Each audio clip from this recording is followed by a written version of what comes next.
You ever fracture your throat before? I can't say that I have. Maybe some. Yeah, I can't say that I have. Was that written and reported correctly? Is I that checked anatomically it this morning. possible? I checked it this morning. Everyone's saying fractured throat. He said he came up to Stafford and Chase Daniel, the backup, and said or tried to say I can't call the play like the line calls, or I don't know what fractured throat sounds like, but that's my guess. Like a smoker of 75 years, probably what it sounds like. It's brutal. I don't know. I don't know what to say about that. If I had to guess, a fractured throat has to feel like somebody took a cactus, shoved it down your throat, and scraped the hell out of your larynx. Or you just had a run-in with OG Mudbone. That could also happen. Boom.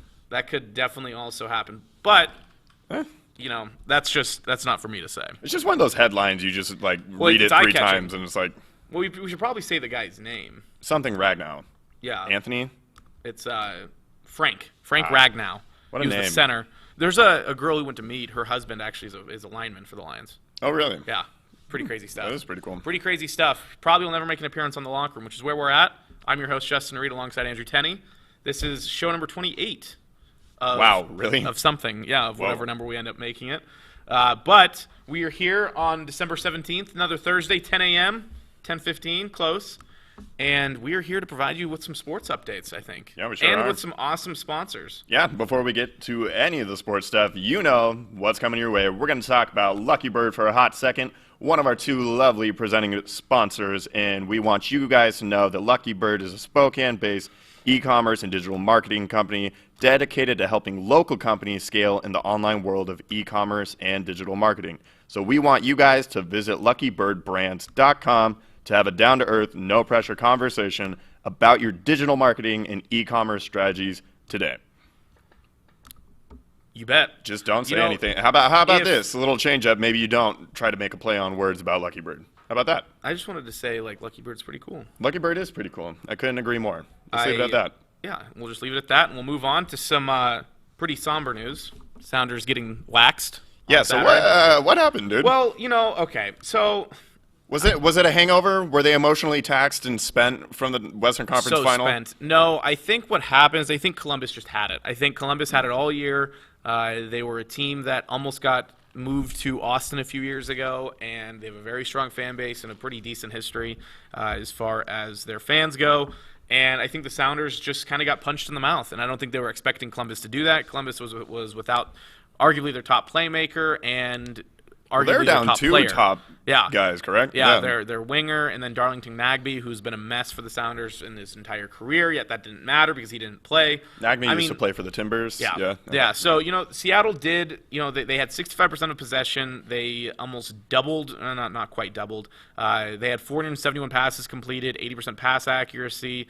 They had 65% of possession. Yeah, the Sounders have 13 shots, only 2 of which were on target. That was the big issue, is Columbus took advantage of their opportunities, Seattle did. And, and unfortunately what happens is, you have one game and one game only, and if the other team outproduces you, and this is where you end up. So it is what it is. Seattle's going to come back. If we look at history, it was a few years ago when Sounders ran out of Toronto, and it was next year when they came back and beat Toronto. So that's probably what's going to happen next year. Sounders are going to win MLS Cup next year. You think so? They're going to go to 3 straight? Oh, yeah. Okay, season in review, though, how do you feel? Obviously, not the result that you want at the end. I think when we're looking at what happened with COVID and the MLS's back tournament in Orlando and even the opportunity to have a season, I think is one big thing to look at. Seattle never really found their groove. They had about a month-and-a-half stretch where they were taking care of business, but they just always were kind of up and down, and they just weren't quite able to pull it out in the end like they have in years past. So it is what it is, taking second place and losing to Columbus. I have no problems losing to Columbus outside of the fact that Caleb Porter is their head coach, and nobody likes him in Seattle because he was the Portland Timbers head coach for so long. I got you. That's only the big thing. And, yeah, it's fine, though. It is what it is. Second place is second place. I mean, it sucks. I wore the jersey in support, and I wore the darker one because it's somber. It's like my closest to black. Nice. Well, and you're still supporting, even though, I'm not a bandwagon the result fan. couldn't have been worse. I'm not a bandwagon fan. That's the important part. Bandwagon fans live in Milwaukee. Oh, really? Yeah. A little bit. I think because they're drawn to Giannis's figure. Not like his physical figure, but like his metaphorical. Like, got a pretty nice figure. physical figure. He does have a nice physical figure. Okay, so I think Ragnar would like nice, Giannis. nice, yeah. Okay, so expound on this because I feel like you're about to say something really stupid. No, I was just gonna essentially talk about his deal he signed. Oh, okay, cool. Go ahead. Yeah, a nice, massive 5-year, $228 million deal for the largest in NBA history. Now, which that's fine. You know, it is what it is. NBA contracts continue to not NBA sports contracts continue to go up everywhere. But to me, and I don't remember who I was talking. My buddy Jared Judd.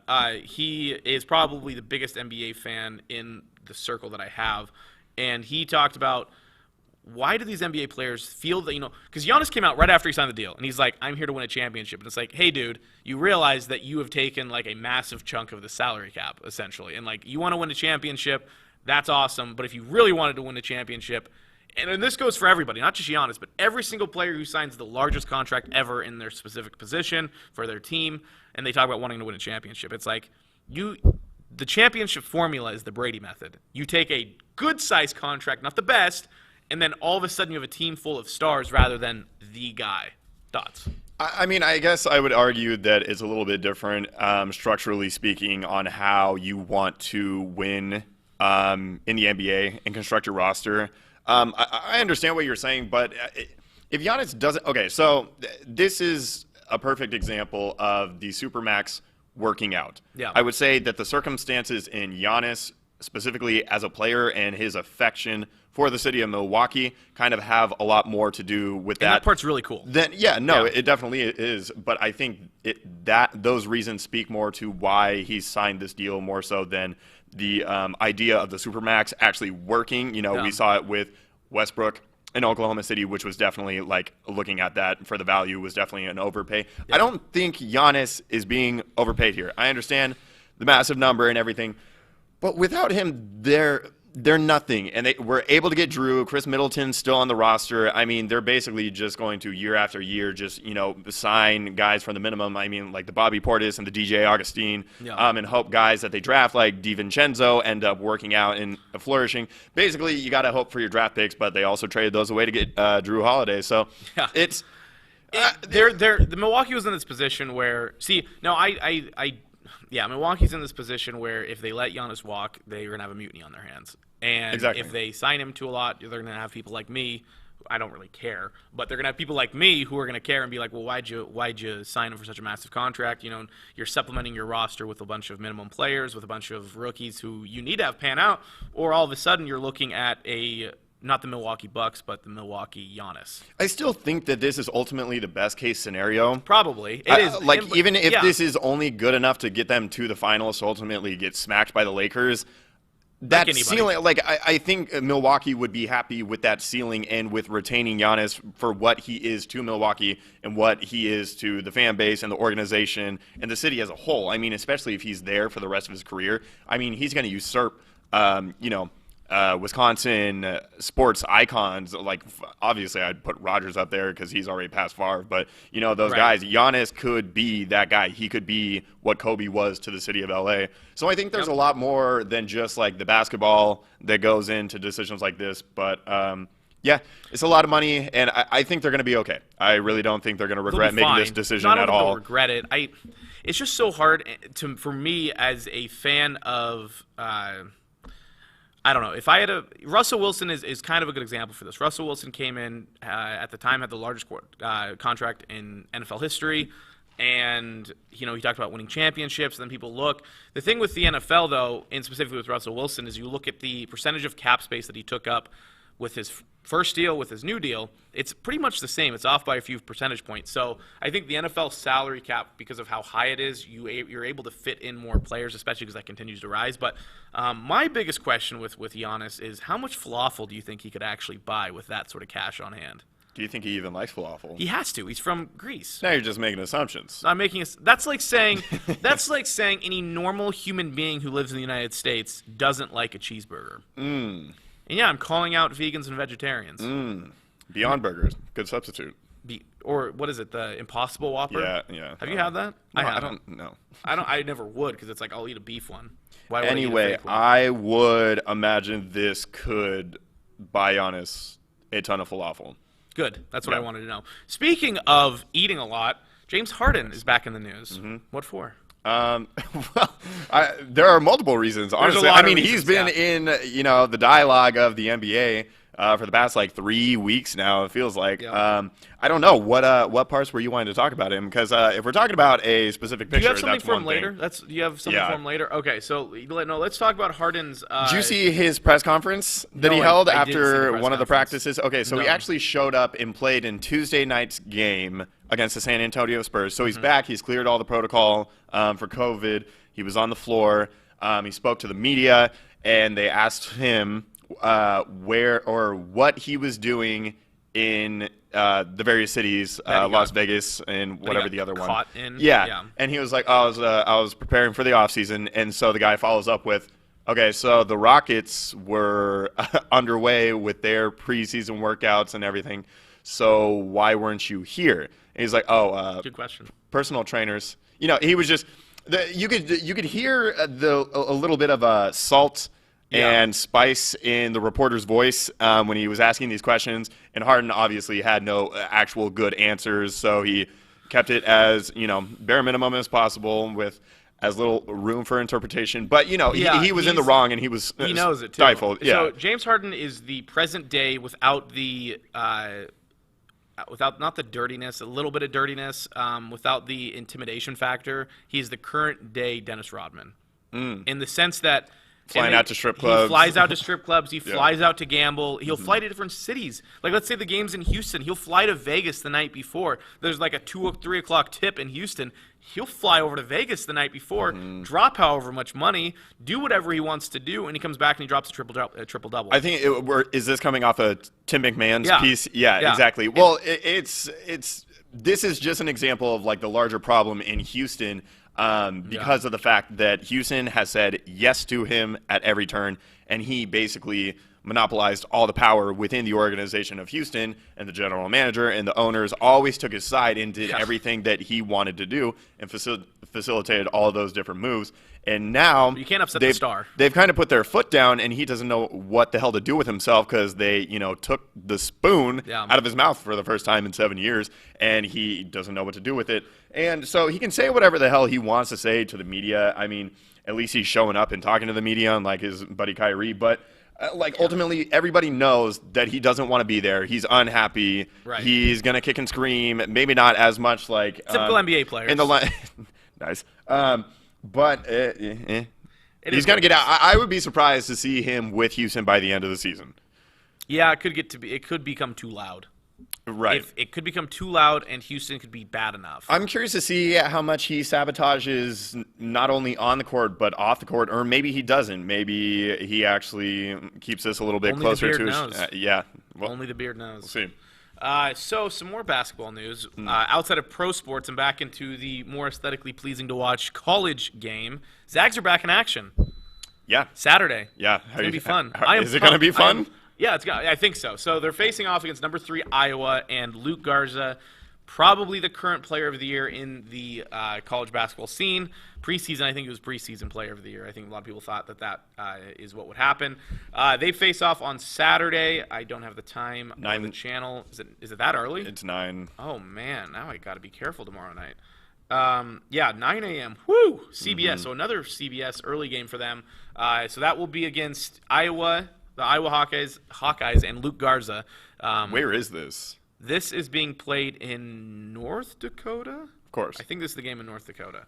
So it's neutral, but it should be a good game. The big key, and you kind of asked this earlier, actually before the show, what are the Zags going to do to slow him down, or how are they going to defend them? The big key for them, so the problem is you try and stop Luke Garza. They actually do have some decent shooters. So that's what UNC did to Iowa. I think Garza scored in the teens, which is still a pretty decent game. But Iowa ended up scoring 90 points and won by 7 against UNC. And then if you don't focus on Luke Garza, then all of a sudden Luke Garza becomes an absolute man and a half and scores 35 points. So you really have to. We keep saying I mean, do they have enough big bodies to rotate in to soak up the fouls? Because I feel like they're going to be in foul trouble all game. Yeah, I mean, they could throw out Omar Ballo and Yeah, but you know how raw he is as a player, very especially. Raw. He'll need some help. Definitely. And it is Luka Garza. I keep saying Luke. It is Luka. Oh, which is really weird because he's from. I mean, I don't know what his background is. He's from.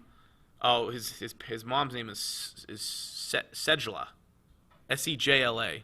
Sejla Garza and Frank Garza are his parents, in case you were curious. I was. But that should be a fun game. And some news this morning, actually. So not the Baylor game. Baylor game still has yet to be scheduled. But the Zags did announce a game on December 26th against University of Virginia. And the Bennett coach teams of late have been absolute nightmares to play against. Yeah. Those defenses, they're boring games. I remember watching Virginia in the NCAA tournament when they were a number 1 seed. I'm like, this is bad. Like, this is boring. Which year that they were number 1 seed, when they got bounced in the first round? No, not that one. The next year. Yeah, the one they won. They actually did pretty well. Yeah, that was unfortunate. Basketball. I kind of wanted Texas Tech to pull that off. Yeah. Well, I mean, at least Virginia, formidable opponent. If they're able to win, that'll be another notch in their resume. Yeah, they're at 17 right now, so that's impressive. Yeah, impressive-ish. I think for a team with no offense, that's decent. But Tony Bennett is, always had a strong following in this corner of the country because of what he did at WSU. And then he went to Virginia and continued that and made Virginia a powerhouse and has kept Virginia in the national discussion. So that game will be very fun. Day after Christmas on actually, I don't think they've announced anything on channel or time yet, but we'll keep you in the loop there. But excited to have Zags back on Saturday. It's been a long time. Hopefully COVID stays away this time because I'm tired of not having sports to watch at night when I can't do anything else except watch sports and watch sports. Okay. Makes sense. Yep. All right. I think I have an ad read that I don't want to miss for the second time. Lake City Hauling. Do you like them? You should. Oh, I love them. You should, because if you're working on a remodeling or a cleanup project, they are the folks to call. Let Lake City Hauling help save you a stressful trip to the dump by letting them haul all of your small, medium, big, large, any size item. They will take it away for you. They will remove it all of your unwanted trash, branches, yard waste, furniture, appliances, and anything else that is taking up used space at your home or property. Check out the reviews on Google to see why customers continue to come back and use Lake City Hauling. They offer junk removal, dumpster rentals, and demolition in Kootenai County. If you are outside of those areas, including Spokane, please give them a call at 208-425-4130 and ask for more details. They do go outside of their normal coverage area. Keep them in mind for your next demolition or cleanup project. Again, their number is 208-425-4130, or check out their website at lakecityhauling.com. All those guys do is work their asses off, so. They haul it all. Yeah. Literally. Yeah. Like a swimming pool. They'd Yeah. haul it. Mm-hmm. They'd haul dirt. Manual. Yeah. Manually remove your dirt. They would haul you sure off the tail end of the ad read, too. They would. That would be very nice of them. I'll service them and do that for you. There you go. All right. So since we talked about the fractured throat at the beginning of the show, I don't have any. There's nothing too great to talk about NFL news-wise other than picks. I'm still in the lead. That's something. But with 2 T's. Nah, I think it just needs to be. I'm in the lead still. Also, what is your total? Did you actually take the time to total up how many wins you have? Like total? Yeah. No, overall? whatever it is, it's one above yours. Okay, so you're 135-71. Yeah. Okay. Yeah, I went 9 and 7 sure that last sounds week. right. Yeah, I had a 6. pretty rough stretch. Yeah, the Browns, that was tough. Also, who thought that was going to be the leading candidate for the game of the year? Not me. Browns-Ravens? I thought it would kind of be a lower scoring, ugly game. I thought it would be not like it is, and people are like, you got to get over and watch the game. I tuned in with about 3 minutes left, and so I got all of the. I missed the whole stuff at the thing. end. I was doing yoga. For 3 hours? No, well, yeah, no. Okay, well, I won't go any further there. Mm-hmm. All right, picks. Okay. More picks this week for me to take a bigger lead than I already have, like I have all year. We start off on tonight, actually. It's a pretty decent game. It's not bad. There's entertainment value for sure. Very much so. I can't Chargers at the Raiders. I can't not pick the Chargers. I think the Raiders are probably going to win the game, but I don't know. I just can't pick against the Chargers. I love them. Why? Do you like Herbert? I love Herbert. I love that they're not Lamp? Phillip Rivers anymore. Their uniforms are finally sick. They're decent. Yeah, way better than their city brothers in there over at the Rams. Yeah, 100%. So this is probably a negligent choice, but yeah, I'm rolling with LA. I do like that pick, but not enough to agree with you. So I'm going to go with the Raiders. Cool. So that will be a good start to the week, actually. We'll see if you can tie it tonight. Then we have on Saturday, some Saturday night, actually Saturday afternoon and Saturday night football.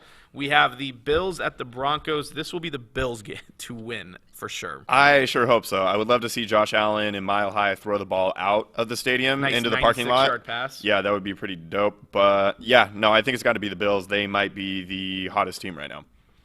Yeah, I'd agree. So they've played very, very well, I mean, even through what they were doing to Seattle. I mean, they walked over Seattle and then continued to play well since. Yeah, also the Bills. Then we have that night, we have the Carolina Panthers at the Packers. The Packers, yeah. Carolina's out without McCaffrey again. If they had McCaffrey, I could see him just having a monster game. To be honest, I don't think he's really taken that. His absence hasn't really taken that much away from like their offensive production. Like Mike Davis has done an incredible job filling in, and they're also like the play calling. Like Matt Rule and Joe Brady. They obviously their record isn't. They know what they want to do. I think McCaffrey just gives them another weapon as far as opening up everything, because I think Davis is a guy who can produce at that level, but he doesn't consistently, and he doesn't scare defenses like McCaffrey does, which is weird because McCaffrey isn't that intimidating in my opinion. But ouch. He'd still run all over me. But then the Packers. On Sunday, yes, Packers. I guess I did not clarify that. Then on Sunday, the first matchup of the day, we have the Buccaneers at the Falcons. Falcons are eliminated from the playoffs. Bucs will win. Yeah, I guess so. I mean, they didn't look good against Minnesota. Minnesota outpossessed them by like 20 points, and they left 10 points on the board because Dan Bailey had the worst day of all time. He's had a bad year. Yeah, he has been. Can you believe that there was a point in time in which he was one of, if not the best kicker in the NFL? Yeah, right before Tucker really took off. I think Dan Bailey was the best kicker in the NFL. He was the most accurate kicker in NFL history before Tucker. Yeah. I'm going to go with the Bucs too, but I feel like they should not fall asleep at the wheel because Atlanta's got nothing to lose. Weapons too. And, and Matt Ryan's probably upset for missing the playoffs for 3 straight years now. Yeah. Definitely the Bucs. Then we have the Niners at the Cowboys. This is an important game for the Niners. It's an important game for both teams. At Dallas, I'm actually going to go with the Niners. Yeah, actually, yeah. The Niners Niners are a better team. Cowboys looked decent last week against the Bengals, dude. A little Andy Dalton revenge game. Obviously, a lot of emotions contributing to that. Yeah, the Niners are a better team. They're better coached. I think that will be evident. You don't like Mike McCarthy? He's not on the hot seat, they said. It's not his fault. Dude, he looks like the real-life version of the Mucinex guy from the Mucinex commercials. That's a great comparison. He looks like what Andy Reid probably should look like. Like, when I think of, he looks like a poor man's Andy Reid. Okay, sure. Without facial hair and without the coaching ability. I mean, he doesn't have a mustache, so. Well, yeah, but I mean, he could grow one because he had a beard early on in the season, didn't he? I don't know. I don't care. Everyone had a COVID beard. Anyone. Then so we already talked. Yeah, Lions at the Titans, and Lions team will be probably without Matthew Stafford, but they should have maybe their fractured throat center. He just won't be making line calls. Yeah, so if Stafford were playing, I think the game would actually be pretty tight. The Lions have been sneakily competitive in just about every game that they've lost. Stafford keeps them in there. Definitely. But it's got to be the Titans. Yeah, definitely the Titans on this one. Texans at the Colts. I'm going to say the Colts are actually going to squash the Texans this time, considering when they played 2 weeks ago, they almost let Houston win that game if Deshaun Watson didn't fumble the snap and had that mishap there down in the Colts territory. So I'm going to say that the Colts, and they're rolling right now after that win against Las Vegas, which kind of bit me in the ass from a pick standpoint. But yeah, I'm going to go with Indy. Colts also need a good game. They need to take control of that division. Yeah. And this would be a good game for them to do so with Tennessee right there with them. I also am going to pick the Colts. Then we have the Patriots at the Dolphins. I was tempted to go with the Patriots here. I think the Dolphins are over. The Dolphins overall, Jesus Christ, are a better team. There you go. They're going to win the game. Dolphins don't really have a running back. That one is a big question mark. Is Gaskin hurt again? Yeah. Oh, damn. Or COVID or something, yeah. He's not playing. I do know that. I really do like the Dolphins. I've been saying this all year. I really like their defense. I think Cam Newton is a terrible quarterback.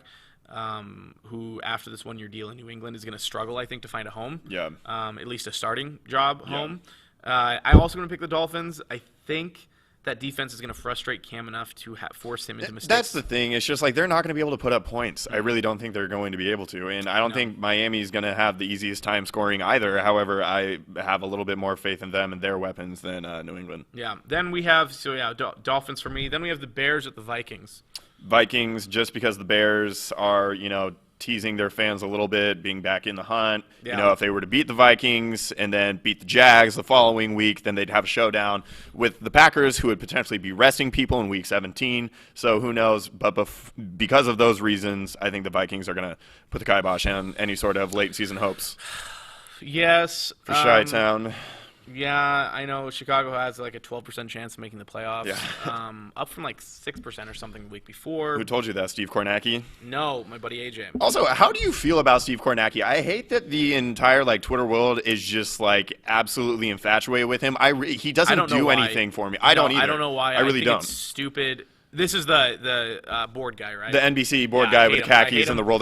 Me too. I hate it because it was after the election. NBC comes in and like, hey, we got what's really going to spruce up Sunday night in America? You know what the fans really want? More politics in their sports. More politics.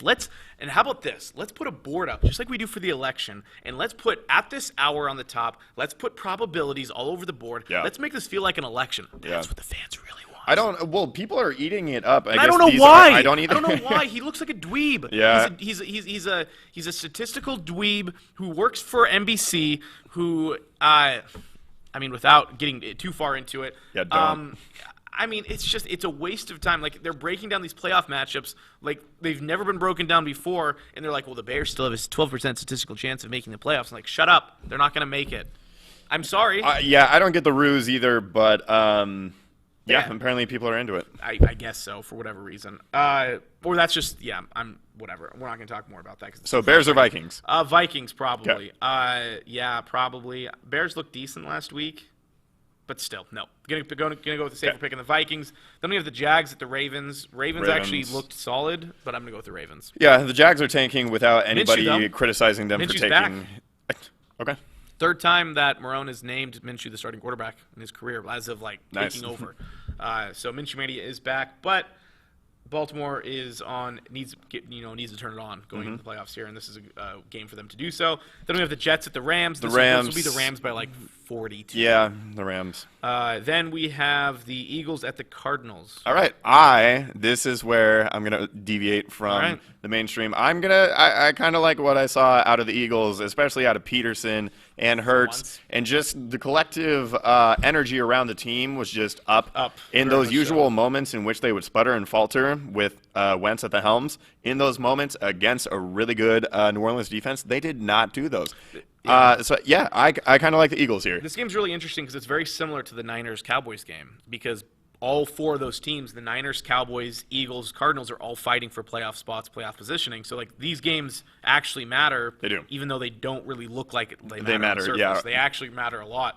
I'm going to go with the Cardinals. Okay. I do appreciate what Hurts did. Hurts barely threw for 100 yards, though, and he ran for 100 yards. That was pretty cool. I think the Cardinals' defense is going to see that. I think Hurts is going to get figured out. I don't trust him as a starting quarterback in this league yet, and I think the Cardinals' Kyler Murray is a better version of Jalen Hurts. Okay. So that is Cardinals for me. Then we have the Chiefs at the Saints. Saints look to be leaning toward maybe bringing Drew Brees back. But how do you do that, though? He's 42, 43 years old with 17 cracked ribs and 14 punctured lungs. Everybody's just assuming that when he gets back, that he's going to just be Drew Brees of old. And what is Drew Brees of old? This year, not great. Declining, Yeah, he led my fantasy team to second to last place. So there you go. Chiefs here. I think even if Drew Brees plays, and if actually either way, I think the Chiefs are going to win. I think it'll be a competitive game because Sean Payton, in that defense, I think they're going to be able to scheme up and make it a little bit difficult for Mahomes. But the Chiefs are going to win the game. Yeah. Then we have the Browns, the Giants. Giants have been looking better, but the Browns, unfortunately, for my personal fandom, have been looking better.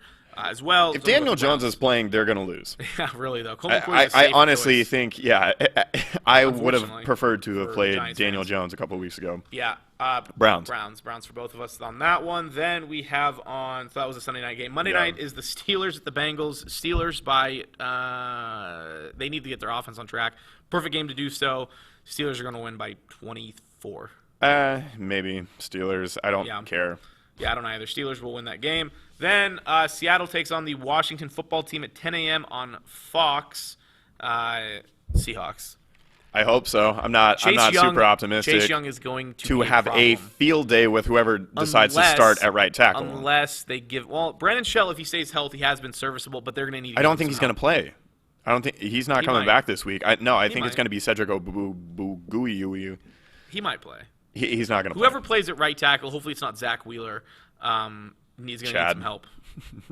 Zach Wheeler's a pitcher. Chad Wheeler, in the MLB. There's so many guys with similar names. If they actually are intelligent and get the ball out of Russell's hands quickly, I know. Last week they looked really good doing it, and that was the problem because Carroll came out and he's like, "Well, we passed fast because we weren't quite sure what the Jets were going to do on defense without their defensive coordinator." And it's like, what? Like, do this every week. Do this every week. It worked the first 6 weeks of the season. Mm-hmm. Do this every week. Yep. So hopefully they do that. Yep. And if they do that, they'll win.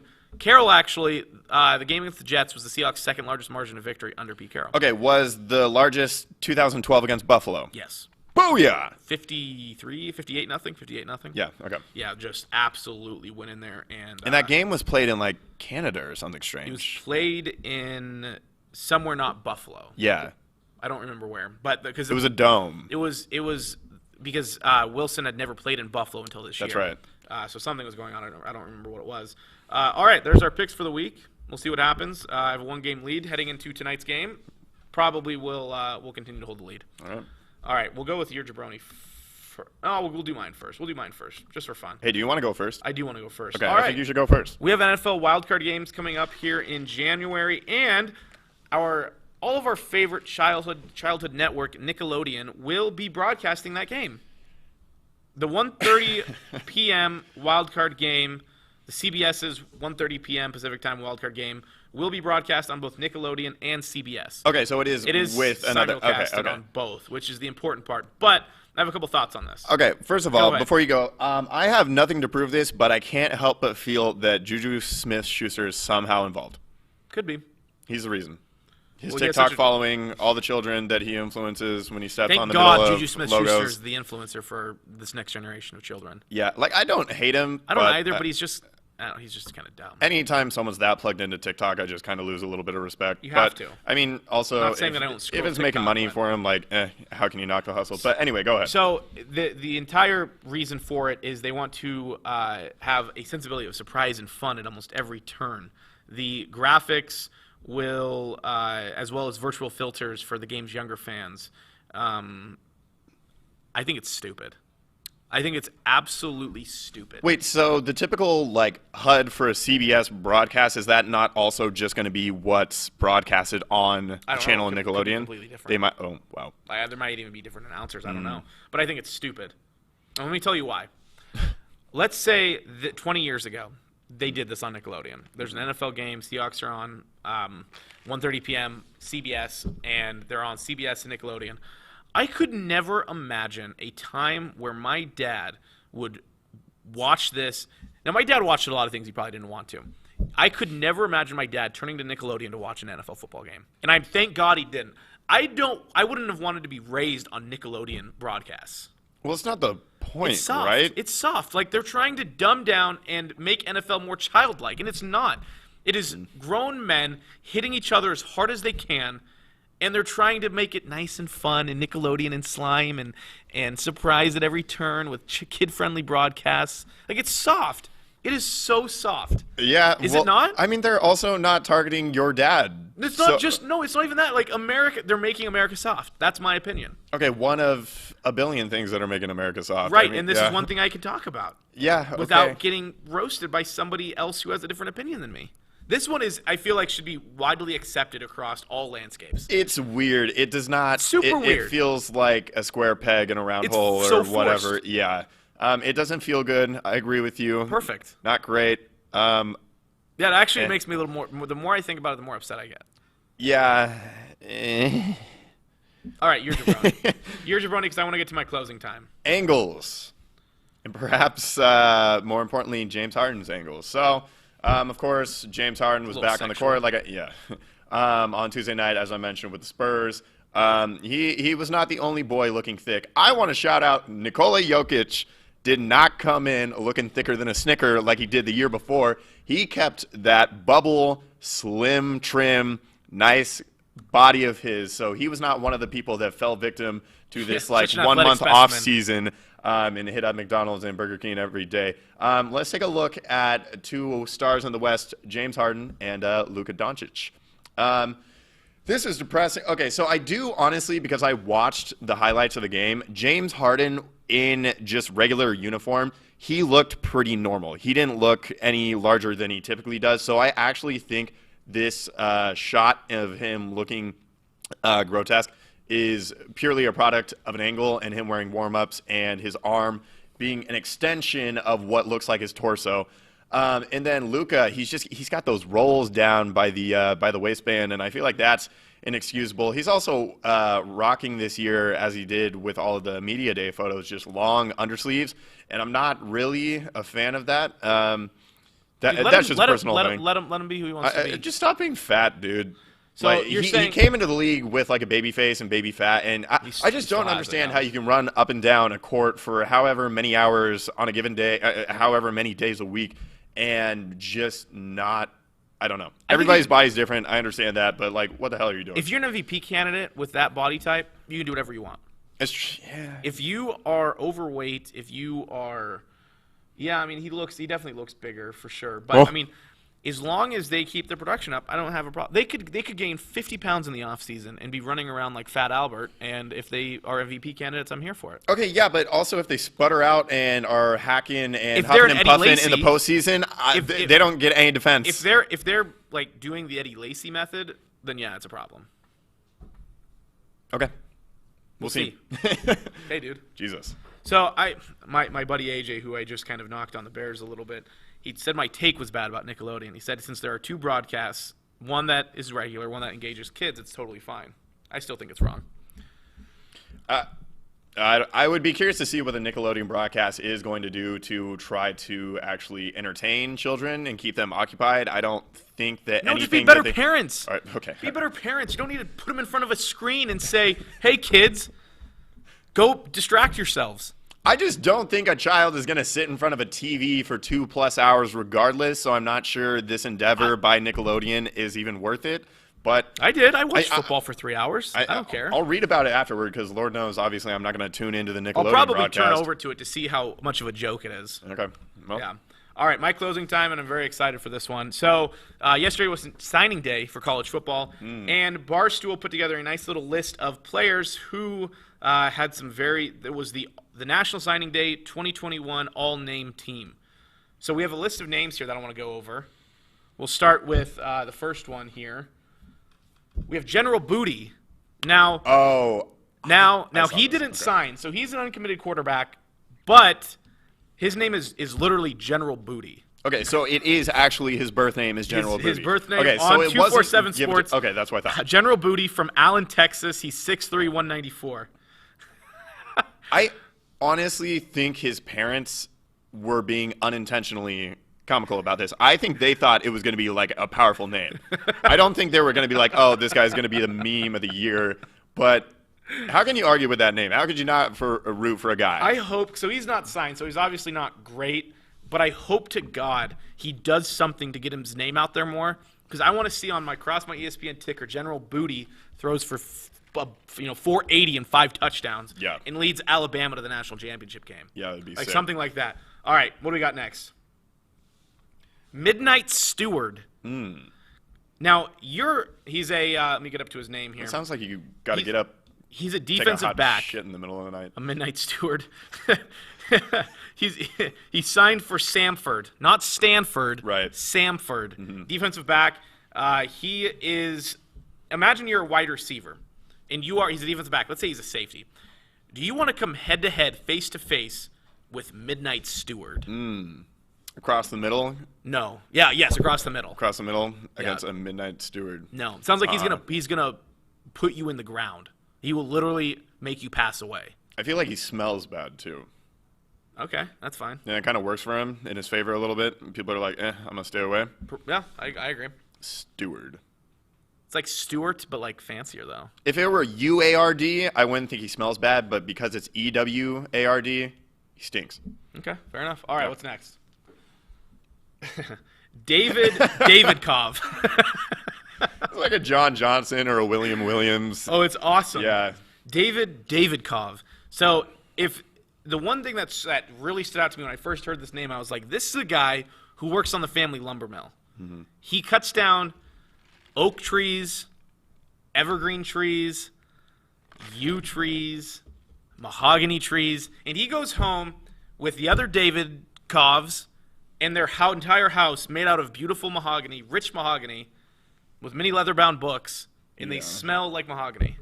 That's David Kov in my eyes. He's also like an undercover agent for the KGB. Okay. Mm-hmm. That's a good one too. That's not better than mine because mine had a little more background, but that's a great take. You also had time to prepare. I did have time. I love that name. All right, what's next? Gunnar Helm. So the reason why, he's a tight end for Texas. Mm-hmm. If there's not a more Texas name than Gunnar Helm, I'd like to see it. Colt McCoy. Okay, that doesn't count. How does that not count? That's the most Texas name of all time. Gunnar Helm will be the tight end of the century. It's like he's the helm of the offense. Okay. All right. Or is he a helm of the gunner? Maybe.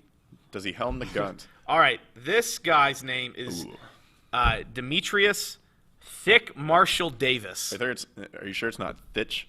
No, it's Thick. Yeah, no, I'm kidding. Thicc, Thick. I understand. Thank you. So he is wait. Oh, oh no, this is a different guy. Well, no, it is him. He's a quarterback. Can't be worse than Bo Nix. How is he a quarterback? He's really big.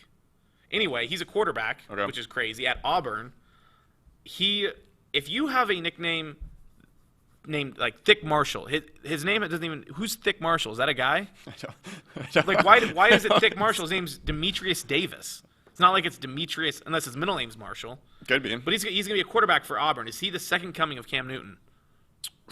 Hopefully not, because Cam Newton is a douche. No. Okay. Moving on. All right, what do we got next? Kybo Jamerson. This sounds like a Jedi. Feel like, we're just like drifting into Key and Peele territory. A little. Well, you don't think General Booty was Key and Peele? Yeah, no. This guy sounds like Kybo Jamerson sounds like a Star Wars character, like he is. An off-spin, like something that Disney just announced that nobody should give a shit about. So he's a UAB linebacker. He's from Longview High School. He is looks like he's 6'1", 205. Kybo Jamerson, welcome to college football. Yeah. All right, what's Have next? a time, dude. Have a time.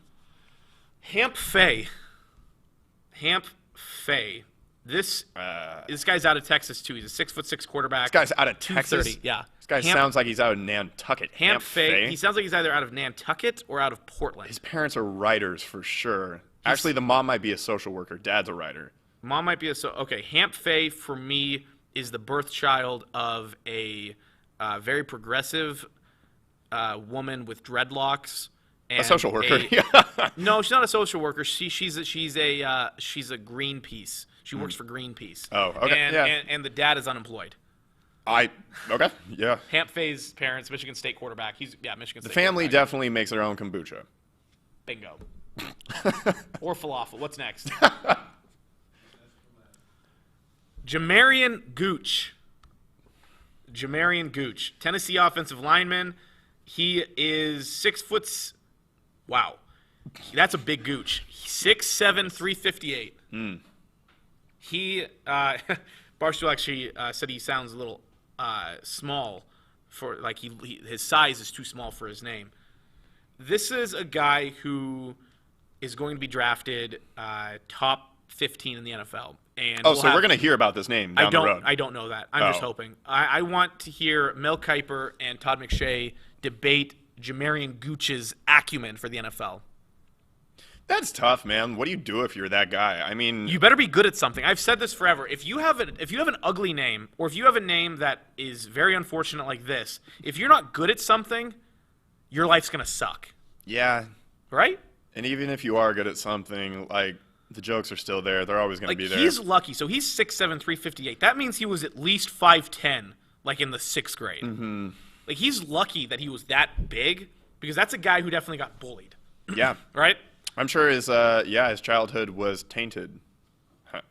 That was pretty Anyway. good. That was pretty good. That was a good way to end the show. Anyway, can I talk about that's right. Kyrie for a hot second? Okay, so my closing time, as I mentioned last week, Kyrie came out, or he emailed reporters and media members and said that he wasn't going to be talking to the media because, of course, we all know Kyrie's sole focus is basketball and his team and his leadership. So those were the things that he didn't want to be taken away from this upcoming season. So, of course, he broke NBA protocol, and so not only was he fined $25,000, but the Brooklyn Nets were as well. And so in a statement afterward, he referred to the media as pawns and that he's not going to talk to pawns. He also said that I pray we utilize this fine money for the marginalized community in need, especially seeing where our world is presently. He is here for peace, love, and greatness, so stop distracting me and my team and appreciate the art. We move different over here. I do not talk to pawns. My attention is worth more. So the fact that he lacks any accountability and responsibility for being the distraction, knowing what the guy or what the mandated protocol is for the NBA and the media access, and being one of the two biggest players on Brooklyn's team, like, obviously you're going to have to talk to the media. You knew that something was going to come of this, and if you didn't think that, then that is solely on you. It's still on you either way. Just added to Kyrie's resume of just ludicrous insanity. He makes no sense, and he will continue to make no sense, and he sucks. He does suck. And I don't want Brooklyn to do well because of him. Real quick, two things. Shoot, I'm going to forget the first one. So he has a daughter who he's probably forcing to be that poor girl, a psychopath. Yeah. Could honestly be maybe a serial killer when she grows up because her dad is just absolutely insane. I wouldn't blame her. I don't know what the NBA does, but the NFL, for instance, every single dollar that the NFL gets from fines actually goes to charity. Does it really? Yeah. I didn't know that. Yeah, no, it's actually part of the entire thing. So I don't know what the NBA does. So I mean, maybe they do as well. The NBA comes off as an organization who doesn't. Well, the NBA comes off as an organization who does, but I feel like they don't. Is what I meant. Like, I feel like they're hiding behind the fact that we're a really good cool organization. Like, we're really socially in with it. Well, we can get back to our investigative roots as the locker room, and we'll have the answer next week. We will get back to you on that because that's going to be very interesting to find out. I'm going to look it up right now so I don't forget. We will see you again next week. No, we won't see you same time. We see you Monday. Yeah. Monday the 21st. Is it about the same time? Did we decide? It's going to be a no from me, dog. We'll figure this out. All right, Monday the 21st will be our last show until the new year. That's right. Right? Mm-hmm. Spokane Talks will be closed from Christmas, essentially, a few days before Christmas until the new year. Mm-hmm. So we will see you on the 21st, and then after that, not until the 7th. Yeah, that's right. So we will have to force some more sports down your throat. That's right. Down your fractured Glasgow throat. Nice. And we will see you next Monday for an all-new, interesting day. See you then. Thanks for watching The Locker Room on Spokane Talks. Check us out on Facebook as well as our other platforms. We want to hear from you. Join the conversation by emailing us at info@SpokaneTalksOnline.com. And for more sports news, opinions, and content, follow Justin and me on Twitter.